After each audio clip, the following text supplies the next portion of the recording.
कर्पूर गौरम करुणावतारम संसार सारम भुजगेंद्रहारम सदा वसंतम विद्यारविंदे भवम भवानी सहितं नमामि मंदारमाला कलितालकाये कपालमालांकित सुंदराय दिगंबराय च दिगंबराय नमः शिवाय च नमः शिवाय खाली लोकांगण मंदिर चरण डोळ्यान पाहिन रूप तुझे प्रेमे अलिंगिन आनंदी पूजिन भावे ओवाळीन म्हणे नमः त्वमेव माता पिता त्वमेव बंधुश्च सखा त्वमेव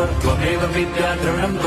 त्वमेव सर्वं मम देवदेव कायेन वाचा मनसेन्द्रियैर्वा बुद्ध्यात्मना वा प्रकृति स्वभावात् करोमि यद्यत् सकलं परस्मै नारायणायेति समर्पयामि अच्युतं केशवं राम नारायणं कृष्णदामोदरं वासुदेवं हरिं श्रीधरं माधवं गोपिका वल्लभं जानकी नायकं रामचन्द्रं भजे।